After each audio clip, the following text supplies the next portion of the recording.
Саламатсыздарбы, парламентаризм сабактары талкуусун баштайбыз. Студиябыздын коногу социал-демократтар фракциясынын лидери Иса Өмүркулов.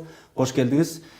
Ал эми бүгүн президенттик шайлоодон кийин Кыргызстандын саясий турмушунда күтүлгөн өзгөрүүлөр тууралуу кеп кылмакчыбыз. Мына 15 октябрда өткөн президенттик шайлоо чыныгы атаандаштык негизде анан таза өттү деген баалар берилди, бирок калыс болдубу сиздин оюңузча? Жалпысынан калыс болду. Жалпысынан шайлоо таза өттү деп айтсам болот. Бул ар бир жаран барып добуш берди да, добуш бергендер тилекке каршы эми жалпы элдин санынан добуш берүүчү 56% келди. Бирок келгендер калыс добуш берди деп ойлойм. Ар бири менимче жок деп айтпас.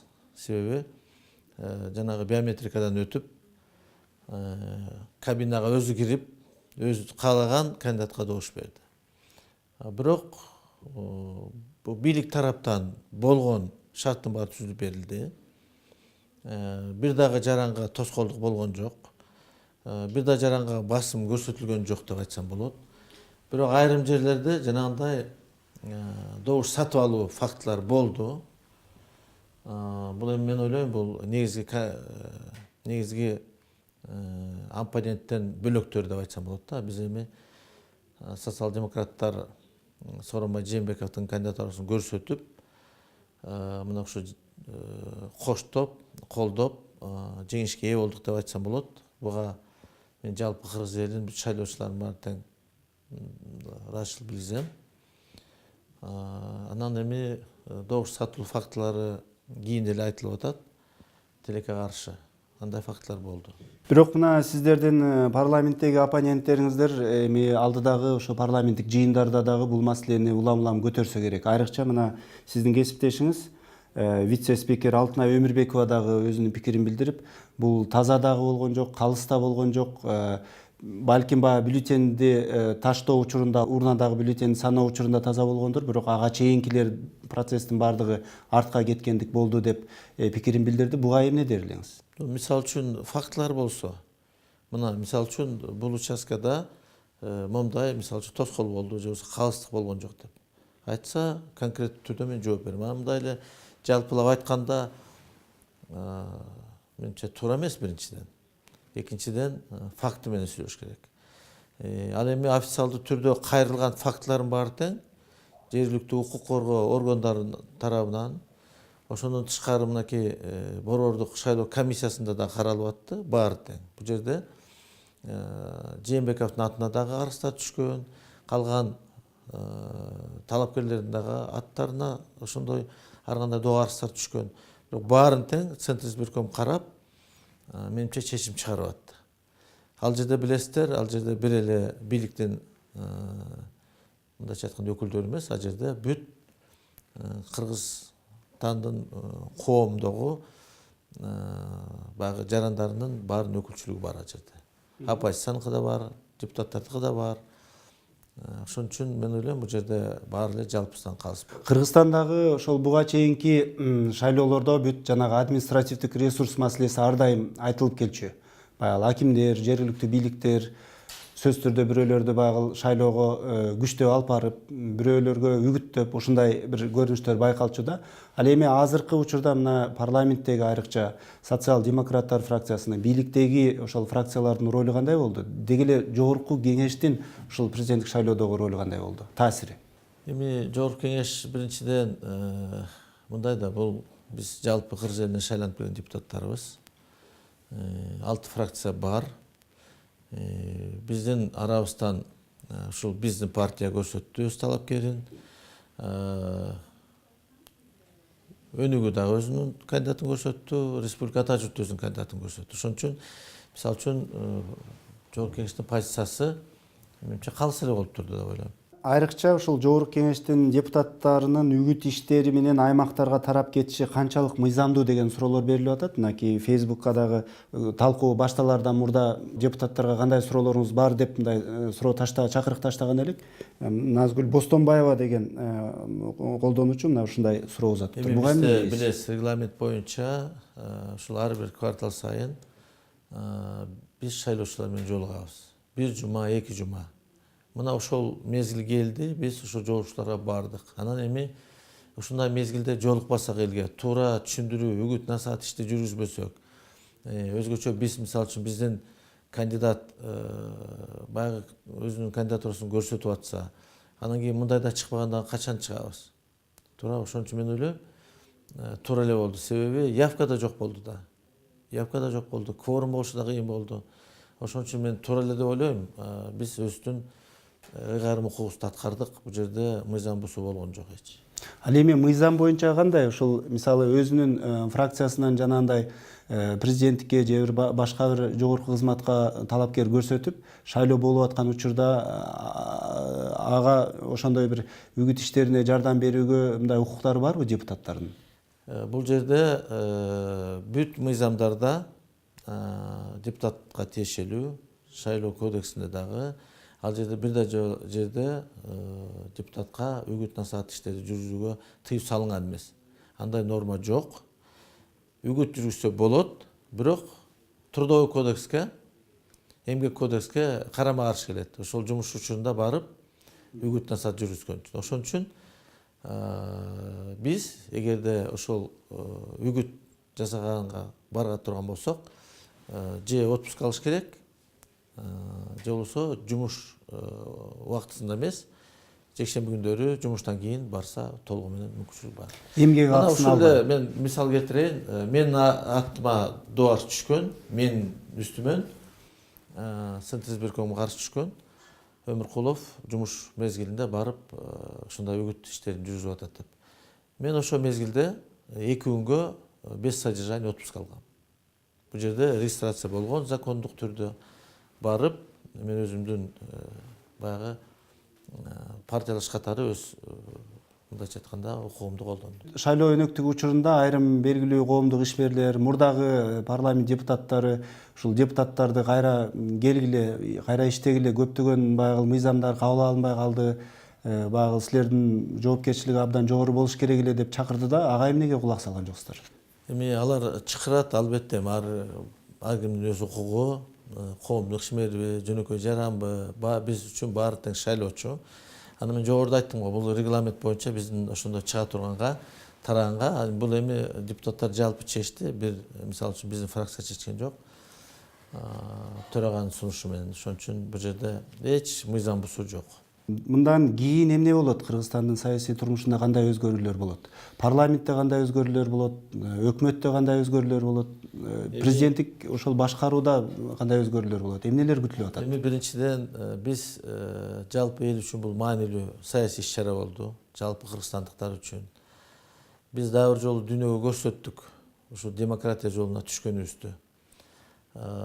Ушул Борбор Азиядагы өлкөлөрдүн арасынан биз ушу демократия жолго түшүп, ошону сөз менен эмес, иш жүзүндө аткарган мына ушу биздин президент баш болуп көрсөттүк.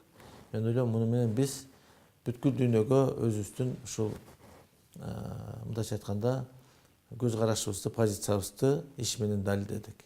Кыргызстан мындан ары жанагындай үй бүлөлүк же бир адамдын башкаруусу эмес, биз ушу парламенттик президенттик демократиялык жол менен кеттик деп. Муну келген байкоочулар, 58 мамлекеттен келди байкоочу. 58 мамлекеттен келген, ОБСЕден келди. Баары тең белгиледи, таза өттү деп. ОБСЕнин алдында бюро бар, адам укуктары боюнча. Ошонун директору менен жолуктум. Бул жерден дагы ушул жөнүндө талкуу болду. Ал киши да айтты. Таза болду деди. Бирок айрым жерлердеги жанагындай добуш сатып алуу фактылары кездешти дейт. Туура кездешти. Алар биздин оппоненттер колдонушту. Ал мына баарына тең маалым. Канчадан таратып бергенин, канчадан бергенин. Бирок бийликтин дагы бир жолу мындай белгилеп кетким келет. Бийлик тарабынан толук баарыбызга бирдей шарт түзүп берди. мына ушул нерсе да. Анан бөлөк дагы маанилүү нерсе бул биздин эл үчүн, кыргызстандыктар үчүн дагы бир мындай бир чоң сыноодон өттүк. Мен ойлойм мындан ары дагы ушул саясий элдин дагы маданияттуулугу жогорулойт. Ушул шайлоого дагы көз караш өзгөрөт. Кийинкиде жанагындай акча таратабы же бөлөк кандайдыр бир ыкмаларды колдонобу бул жерде айтып кетиш керек. Кийин андай ыкмалар менимче уже көп колдонулбайт, көп да көңүлгө алынбайт. Биринчи орунга мен ойлойм талапкердин программасы, талапкердин өзүнүн баягы басып өткөн биографиясы, адамгерчилиги, мына ушул факторлор биринчи орунга чыгат го деп ойлойм. Социал-демократтардын талапкери 54-55%га жакын добуш алды. Буга чейин оппозициядагы талапкерлер мисалы дээрлик 8-15 эң көбү ошондой пайыз алат эле. Азыр 33-төн ашты. Дагы башка талапкерлер да бар. 5%дан жогору өткөн талапкерлер бар. Эч кандай акча коротпой 10 миң деген шайлоочулардын колдоосуна ээ болгон талапкерлер бар. Алардын тагдыры эмне болот? Алар менен ушул бийликтеги партиялар же болбосо шайлоодон жеңип чыккан президент алар менен кызматташышы керекпи мындан кийин? Президент эми шайлаганда биз ушул социал-демократтардын кандидат катары жеңип алса бүгүн эми шайланган президент кыргыз элинин, кыргыз журтунун, кыргызстандыктардын атасы болуш керек. Баарына бирдей мамиле болуш керек. Бул жерде кызматташканга дагы бөлөк кандайдыр бир иш-чаралар болобу, мен ойлойм баарына тең бирдей мамиле болуш керек. Ошонун ичинде ошол кандидаттар да болушу мүмкүн. Өмүрбек Бабанов шайлоодон кийинки билдирүүсүндө айтты, ошол шайлоого чейинки биз менен жүргөн оппозиция тарапта чуркаган баягы саясий ишмерлерди бүт баардыгын кечиришели, эки лагерге бөлбөйлү, биригели деп. Ошол биригүүгө мүмкүнчүлүк барбы? Эми бул жерде бул саясатчынын өзүнүн пикири. Элди бөлүп болбойт да. Кантип бөлөсүң элди? Сен бул кандидатка добуш бердиң деп аны эмне жарандыктан чыгарабы? Же бөлөк бир мындайча айтканда бир басым көрсөтөбү? Мен жогоруда айттым. Бул кыргыз элинин, жалпы кыргызстандыктардын, көп улуттуу Кыргызстандын ушу биздин мамлекеттин, республиканын атасы болуш керек. Конституциянын гаранты болуш керек. Бул бүгүнкү күндө биздин элге жалпы коопсуздукту баягы обеспечить керек. Мына ушул. Бул жерде ошо саясатчы андай бөлүүлөр болбош керек, и болбойт.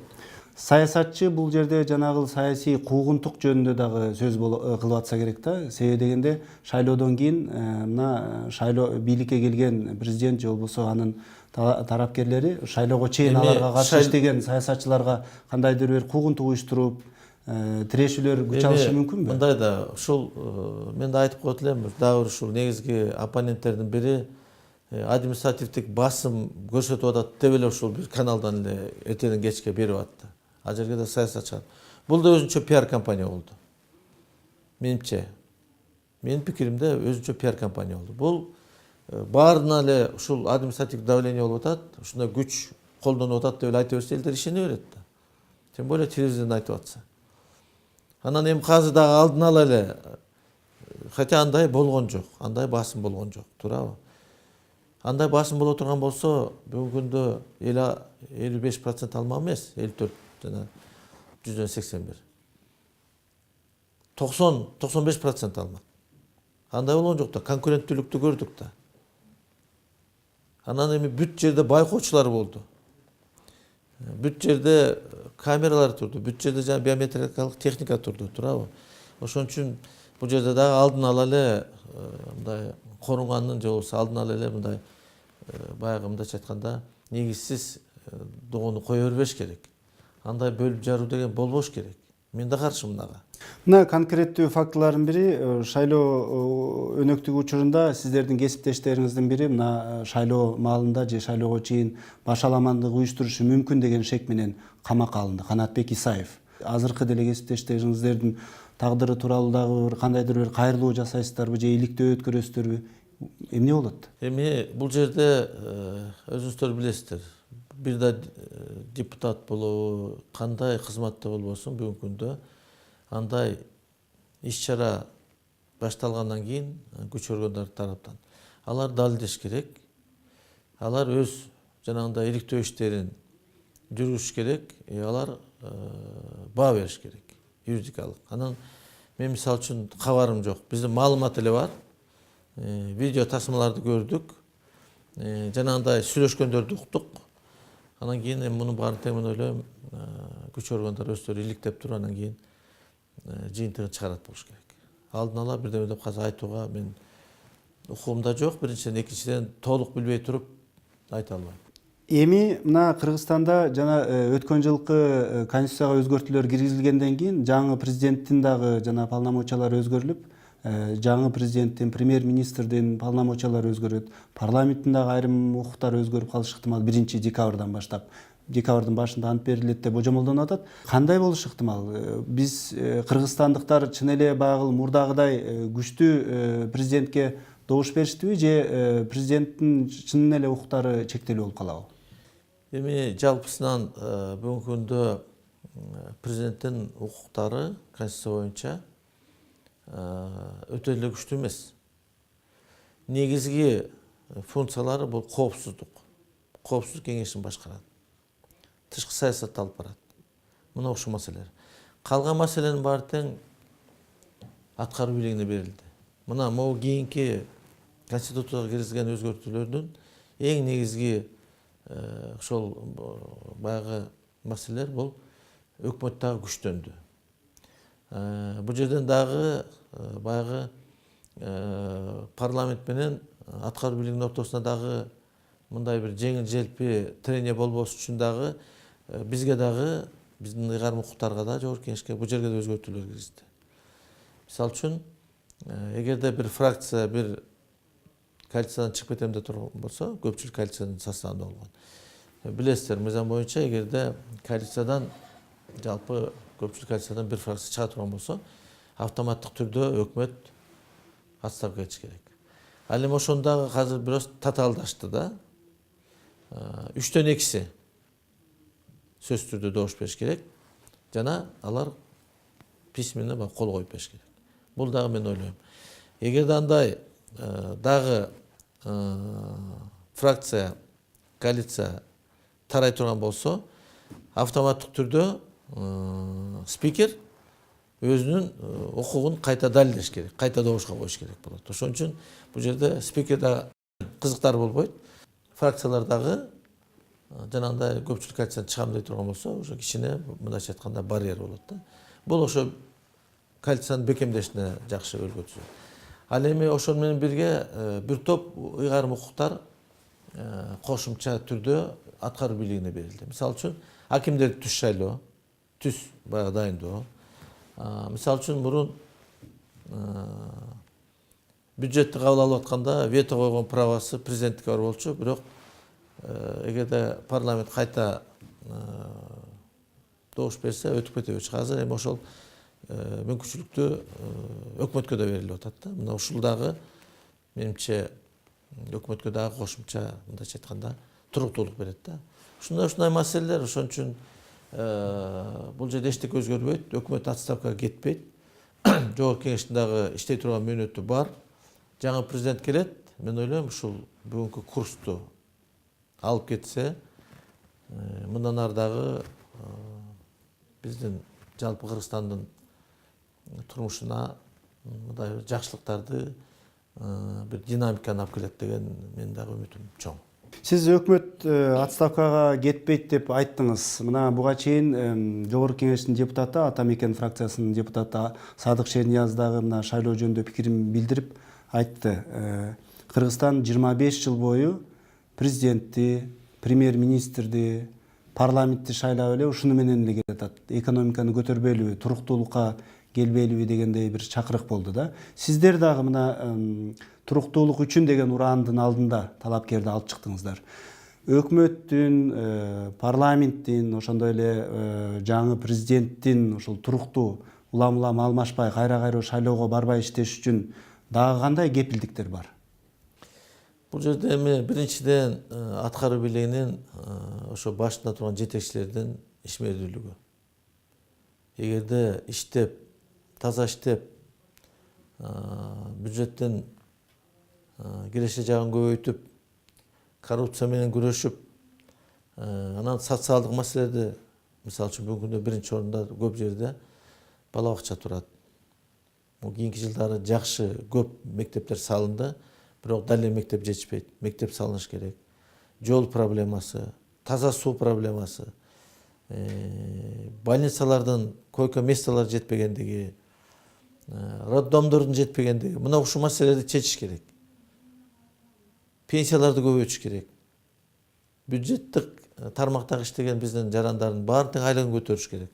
Мына ушул маселелер боюнча жылыш боло турган болсо, өкмөт толугу менен ушу бизден созуп бүткөнчө иштесе болот. Дагы бир маселе бул шайлоо өнөктүгү алдында пайда болгон чоң бир маселелердин бири бул эл аралык мамиле, башкача айтканда Кыргызстан менен Казакстандын ортосундагы мамиле болуп калды. Себеби бул дагы ошо президенттик шайлоого байланыштуу эки тараптан ачуу сөздөр айтылып кетти. Эми шайлоодон кийин ушул мамилелерди оңдоп, чек араларды ачып, экономикалык достук байланыштарды мурдагыдай калыбына келтирүүгө кандай мүмкүнчүлүктөр бар? Айрымдар айтып атат, мына жаңы шайланган президент биринчи расмий сапарын ушул Казакстандан башташ керек дегендей мындай кеңештер да түшүп атат. Ушуларга кулак салып, сиздер дагы мынакей ушул социал-демократтардын жетекчилигиге кеңешип атасыздарбы? Биринчиден ал укугуна толук кире элек. Инаугурациядан кийин ана өз ыйгарым укуктарына киришет. Ал эми бул биздин кошуналар менен болгон азыркы убактагы жанагындай проблемалар бул албетте мындайча айтканда бизден кеткен жок. Бул эми ошол айрым саясий күчтөр сырттан ушу биздин шайлоого мындайча айтканда таасир бере баштады. Аралаша баштады. Мына ушундан чыккан маселе бул. Ал эми тилекке каршы жанагындай чек ара жабык алып келди. Жанагындай проблема түзүлүп атат. Бирок мен айтып атам, бул боюнча мен өз позициямды билгизгем. Бүгүн сессияда да айттым. Мен ойлойм, бул жерде элде күнөө жок. Биз илгертен байыртадан кылымдар бою казак эл менен боордош болуп жашап келгенбиз.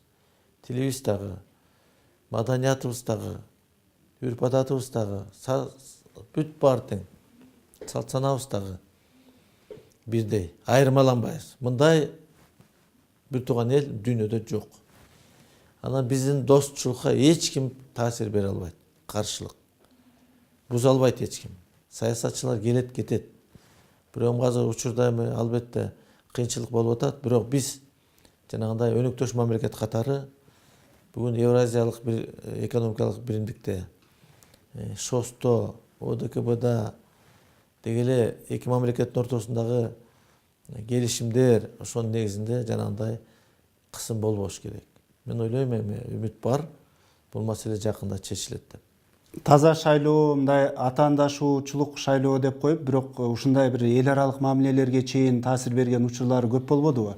Эми мындан кийинки ошол шайлоо мыйзамдарына ушуга карата мына азыркы кемчиликтер, коркунучтар ушулардын баардыгын эсепке алып туруп, бир өзгөртүү кириши керек деп ойлойсузбу? Азыркы мыйзамда деле бар. Чет жарандар финансы жагынан, бөлөк жагынан аралашкан укуктары жок деген. Колдонгон талапкерлер алар ушул жарыштан четтетилиш керек. Бар.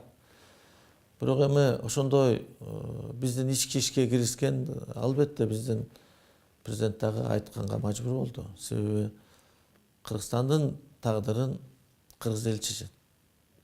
Кыргызстандын президентин тагдырын дагы кыргыз эл чечет. Кыргызстандыктар. Биз Кыргызстанда 80ден ашкан улут барбыз. Мына баарыбызга бирдей президент болот. Ошон үчүн конкуренттүүлүк болду. Бүгүн конкуренттүүлүк болгон жок деп ким айта алат? Мындай конкуренттүүлүк болгон эмес. Мурун экинчи орун алган бир топ төмөн алчу. Бирок мына 33%га чейин алды. Бул дагы ошол конкуренттүүлүк 54-55%га жакын жеңген биздин кандидат дагы бул да ошол конкуренттүүлүктү көрсөтүп турат. Ошон үчүн бул жерде мен ойлойм, бүгүнкү күндө мындай доомат же болбосо нааразычылык деле жок болуш керек. Майыңызге рахмат. Ушуну менен бизге бөлүнгөн убакыт соңуна чыкты. Парламентаризм сабактары талкуубуздун кезектеги чыгарылышында Кыргызстандагы президенттик шайлоо жана андан кийинки өзгөрүүлөр тууралуу сөз кылдык. Саламатта калыңыздар.